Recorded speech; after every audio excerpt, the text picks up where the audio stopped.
welcome to Everything Jenni podcast. This is episode 1. I'm Jenni Bergen, and I am married to an artist, a musician, educator. He's pretty much an all-around, anything creative guy. We have a beautiful little dog, Biscuit, and 3 adorable little chickens. I'm a suburban farm girl. I like to go out and play in the garden. I like to be outside. I love hiking. I love working with animals. I love working with yarn. I love sewing. My mom calls me a Renaissance girl, so I pretty much cover the gamut of anything that's out there I like to try my hand at. I bake. I love preparing dinners. I kind of just love everything. I even get made fun of for having an apron for every task that you can possibly do at my house. So with that in mind, this podcast will vary in topics, and some things will be reoccurring, but other things will just be a brief mention. This is Everything Jenni, and it will cover my varied interests. So if you don't see anything you like this episode, come back next time, and there's a good chance that you'll see something that you like. So I started this podcast because I had friends and family that live close by and far away that wanted to see what I was up to. So I said, okay, I'll finally start a podcast. So here it is. I'm going to talk today a little bit about some of my knitting projects, a sewing project that I have ongoing, and then I will wrap it up with maybe something that I found a recipe on Facebook yesterday, I believe, and I made it for dinner last night. So I'll give you a little update on how that went. So we'll start with my knitting and my whips, or my works in progress. I have on my needles right now, in my adorable, from my local yarn shop, project bag, I have my Christmas Eve cast on that I did with Little Bobbins Knits. And I am working on size 1 carbons, the 40-inch working the magic loop. And these are the Christmas Eve cast-on socks with the pattern was the vanilla latte socks. So it's a basic sock pattern. And I finished one. My yarn that I'm using is Madeline Tosh sock in, I believe this one was, what colorway was this? The Clematis colorway. And the pattern is by Virginia Rose Jeans.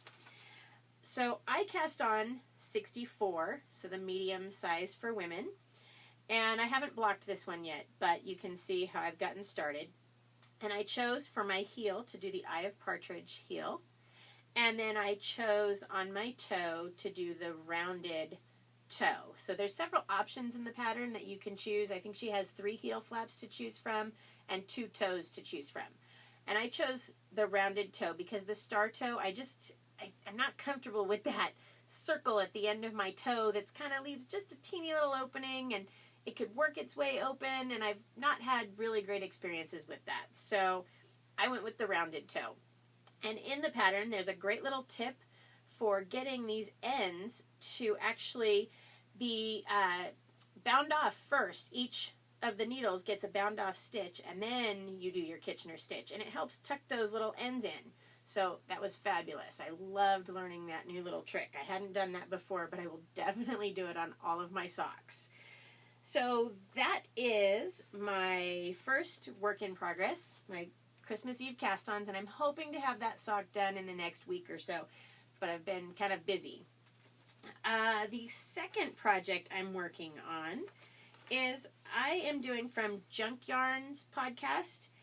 I am doing the sock Cozy Memories blanket out of the sock weight yarn. So I've gotten 4 cast on right now, 4 actually that I've finished, and I'm working on my next colorway here. And these were all gumballs by Knitted Wit, each of these. And then this one, I don't know, I got it from my local yarn shop, Make One Yarn Company, and she gave me just this little sample that she had picked up. So I went ahead and tried it out, and it made a perfect square. So I had just a little bit extra left over. And then the colorway I'm working with right now is actually from a unicorn tail. So I have these beautiful unicorn tails that I'm going to work with from Madeline Tosh. They're the Merino Light. And this one is actually the Tart colorway. And then the gumballs came from Knitted Wit. And these are the gumballs. And these, I believe, are the Superwash Merino. And on this project, I am using the size 2 circular needles by the Hiya Sharps.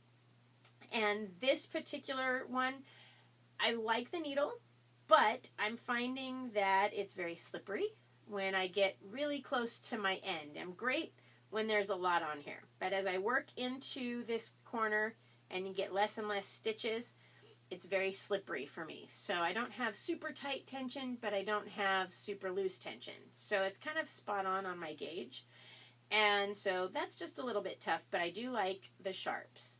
So I would recommend those. And if you want to check that out, it's at Junk Yarn Podcast. And that is the Cozy Memories blanket. And I know there's a bunch out there that people are doing, but that's the one that I really liked the pattern, and it was pretty easy to follow and pretty simple. Each little square is a cast on 46, and then you work your decreases from there. And then, let's see, my hiker socks. So my hiker sock I'm making for my husband. This is another work in progress. And the yarn for this is Neighborhood Fiber Company. So, Neighborhood Fiber Company, it's the Studio Worsted, and the colorway is Druid Hill. And I am making these. You can see first my colorway here. It's a little bit messy, but it's this gorgeous chocolatey brown, and it's kind of got these variegated colors in it. So I really like the colors for him. He's very into the neutrals. So working with this was great, and there's so much here, and it's squishy. And then this is how my progress is coming. So it just starts with the ribbed pattern for the top. And I've gotten about maybe 4 or 5 inches on it done. I've just started the one. Again, I'm using the carbons with the magic loop. And this one is the worsted weight yarn, but it's a size 3 carbons needles. So, and then this I'm storing in my newest sewing project. So I'm now creating my own project bags. I've been working on coming up with a pattern that I liked the best, and so I've finally discovered one I like. The only thing I've decided is to go ahead and add a handle on the end. So I am going to be adding a handle, and in case you didn't see, I am doing the double pointed needles cases. So I'm going to be putting, excuse me, those up in my Etsy shop. And I will put links to that in the comments here. And on my blog, I will make show notes for you. So that will be up on my Etsy shop, hopefully by the end of this week. But I want to get a few more done so that I can actually put up the different colorways that I have and the different patterns I'm using. These currently are all going to be medium-sized bags. Excuse me. And so these will be perfect for a medium-sized project, or in my case, this sock weight yarn, the sock for my husband's project is quite large, so keeping it in a bigger bag has been working out great. And that pattern is the Rag Hiker from the 2 at a time socks. But because I didn't put it into 2 skeins to begin with, it was going to be too hard to work with as 2 at a time. So I'm just doing it 1 at a time and following the Rag Hiker from this book. And the next project I have is actually my finished objects. So I really wanted to get this one done for Christmas, but I didn't quite make it. So I got it done before my last camping trip with my girlfriends, and I wore it, and it was fabulous to have when it was cold because it kept me really warm. So you won't be able to see it because it turned out quite large, but I did the Stephen West Boneyard shawl. But instead of following the pattern in the yarn, I believe, called for a DK, and the needles were maybe a size 8. And I changed it to be a Madeline Tosh Chunky in the colorway Tart. And I used size 10 needles. And it's quite large. So you can see And the thing that I loved was that I could choose how far I wanted it to go. So I kept working, and I ended up using just under 4 actual skeins of the Madeline Tosh Chunky. So just under the 4. And then what was the only thing that I really labored over was the bind off. It's recommended to do the Elizabeth Zimmerman sewn bind off. And that's great. It's a fabulous bind off that I had done.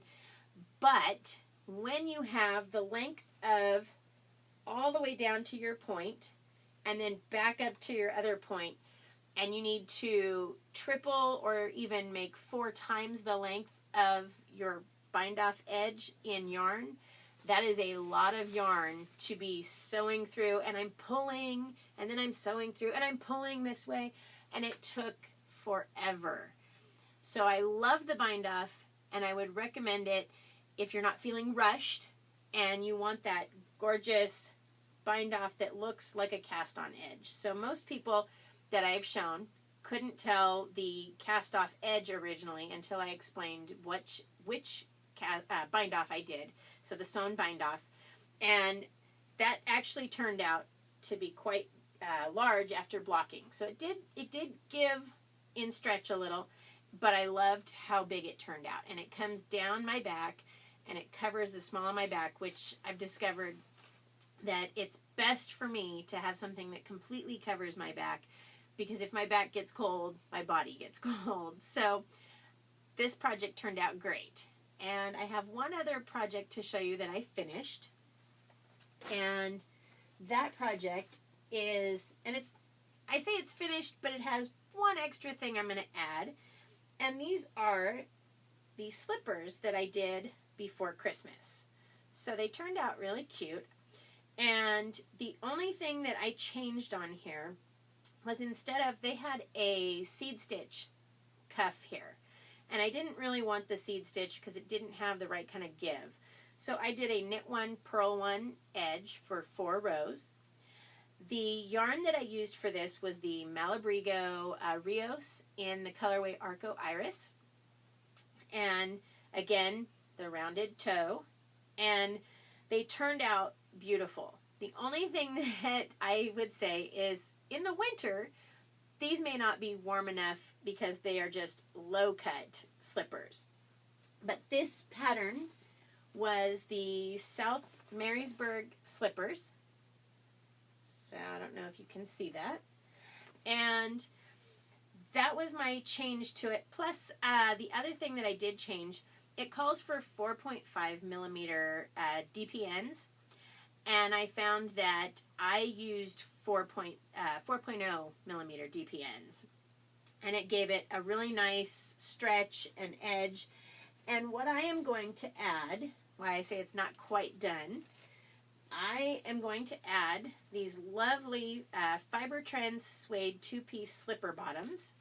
So they are the toe and the heel, and it comes with this yarn, but I think what I'll do is I'll use my own yarn that was from my colorway to stitch these on. And I ordered these online, and I was pleasantly surprised. I ordered them, and I got them 2 days later, and then I started all my other projects, and I never sewed on the bottoms. So I'm planning to get that at least done this week. But the slippers are knit. I have those done. I am not going to block this particular slipper because I like where it's at, and I know the Malabrigo tends to stretch a lot, so I didn't want them to stretch too far. But I did buy enough yarn. I had enough yarn out of my one skein that I bought to make the one pair, plus I have enough to do a second pair. So that worked out really nice. I am about halfway done with a second pair, but this time I bought a different color in kind of a purple, pretty colorway that I'll show at a future date, that I'm going to continue my rib pattern up higher and make it a taller slipper sock. So then I've got something that's more for winter and something that I could wear more spring, summer, fall. So that's my almost done project. It's pretty done. And let's see, what other projects did I have for you? And then my sewing project bags I shared. And okay, so I know many of you actually get out there and you look on Facebook for recipes. And you see everybody posting these fabulous recipes. And the big hot ticket right now is the one by Tasty. Tasty posts a bazillion little video quick recipes to follow, and they all look delicious. I decided this week that I was going to write down the recipe, so I wrote down their slow cooker loaded potato soup recipe. And I followed the recipe, and the only thing that it doesn't really tell you is exactly how long you cook your ingredients on the stove. So I was cooking the ingredients on the stove to a richer consistency, and that worked out great. And then I added it to my base in my crock pot when it says to let it go for 6 hours on low or 4 hours on high, and then to put the last bit of stuff you've done on the stove into the crock pot and cook it for another 30 minutes. 30 minutes went by, and it seemed too liquidy. It didn't have enough of the rich, creamy consistency of that loaded potato soup. So I found myself adding a little bit more flour. I probably, instead of a quarter cup of flour, I added closer to just under maybe a third of a cup of flour. So I added a little bit more flour and mixed it in, and then it worked out fabulous. It came out to the right consistency, and we had my mom over, and we shared dinner, and we actually, instead of any kind of bacon bits or anything, we added as our garnish, we actually cooked bacon, and then we crumbled the bacon on top, cheddar cheese, some green onions, and it was delicious. It worked out well, and we had it with some delicious crackers. So I would highly recommend Tasty on Facebook, their slow roasted or slow cooker loaded potato soup. So I will try out a new recipe every time that I get a chance. And I'm finding that if I don't write them down and I just save them to my wall, I never try them. So I'm working really hard at, if I save a recipe on my Facebook page, I'm going ahead and actually writing it down, and then I'm going to give it a try. And let's see. I think other than that, I forgot to mention, on Ravelry, my username is Book After Book, but I also have a podcast Ravelry group that is Everything Jenni, so you can go there and sign up. I will start probably posting my show stuff there as well, and then also on my website, everythingjenni.com, and that has links to my blog. On Facebook, I have a Facebook page, Everything Jenni. On my Etsy store, I have an Etsy shop that's Everything Jenni as well, and then my Instagram, I'm actually Jenni Bergen. So you can follow me on any of those things. And then I think, other than that, in my next podcast, I'm going to hopefully have made some more progress on my works in progress. And I will have more project bags and accessories to share with you. And I may or may not have a recipe update. We'll see how it goes and how much time I have. And I hope you'll join me next time as I have some new projects to share, and I may find some of my finished projects that I've done just over this last couple of weeks and share some of those next week. So I hope you'll come back and join me again for my episode 2. Thanks!